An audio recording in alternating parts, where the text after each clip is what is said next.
Ooh, this is my self-evaluation of my mock session 3 cognitive processing theory. Well, after reviewing the tape, there are a few things that come to mind. One of the first things is that I could have done better was relax on my ums. I don't like using um, like that during. I should just talk and not try and remember that I'm taping this.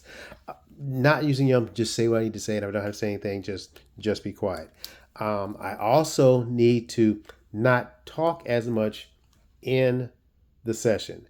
I need to get better at asking the questions and waiting for the client to respond. Under normal circumstances, when I'm doing counseling, it is not a problem. But I think what I was trying to do now was not take up all the 40 minutes in the in the mock session. So I probably did. I know I did more talking than I should have. Um, I definitely need to read more from the manual so I can make sure that I adhere to the standard. Doing this, I am definitely going to get some supervised instruction so I can get more comfortable with the material, so I don't harm anybody, and so I can be honest with to the material and to the individual. I also need to learn to relax when I'm taping.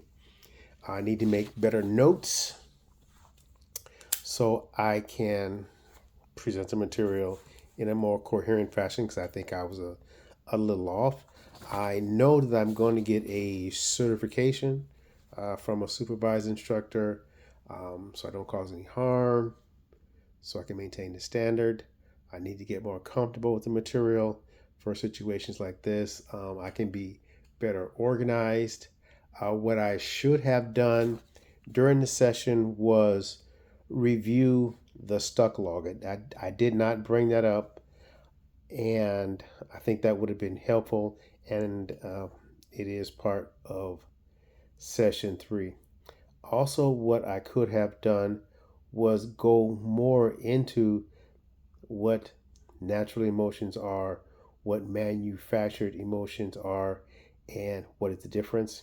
I could have done a better job in explaining what CPT is. I could have done a better job of explaining the difference between thoughts and feelings, even though that was the third attempt. The third attempt at the taping. What else? I did give Missy some of the material early so that she could be more comfortable during the process and more comfortable with the material that we were covering.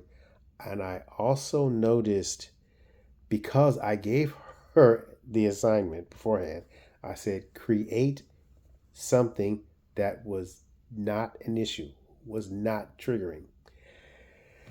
I'm getting the feeling that she really does have an issue with parking garage. And after the taping, she told me she does have an issue with the parking garage. So I'm going to make sure, I'm going to make some referrals so that she can address those issues. She did say that the little exposure she did have with CPT, she likes it and she can see some value in it.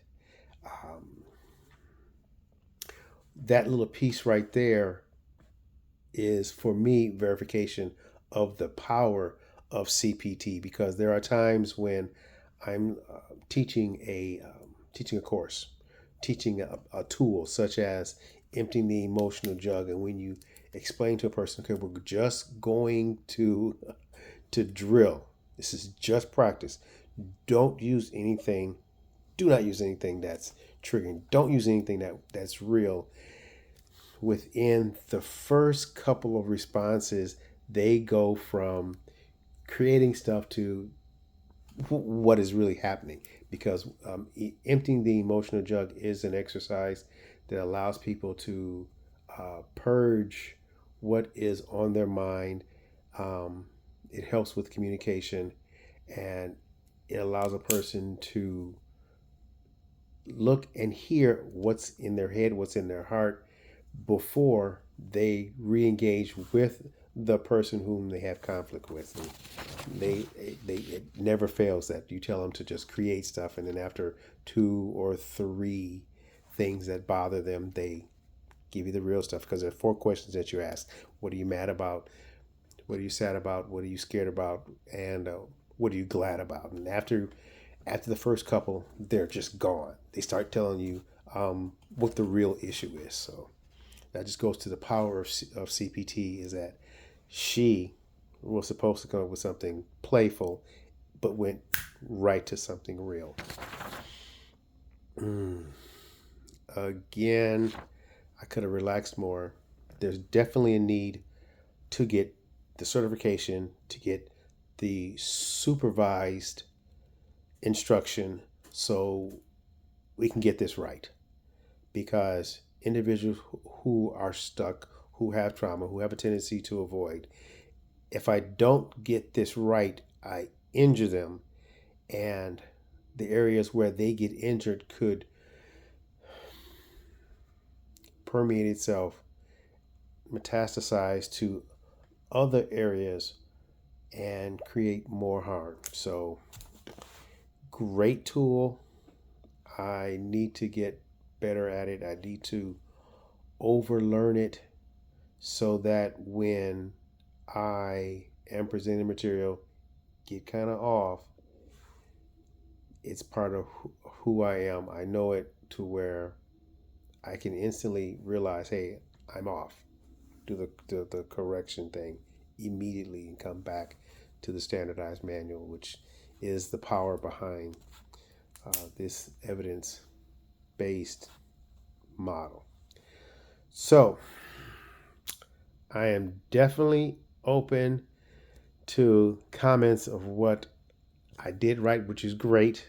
I have a thick skin, so let me know what I could have done better, what points I missed for session 3 of cognitive processing theory.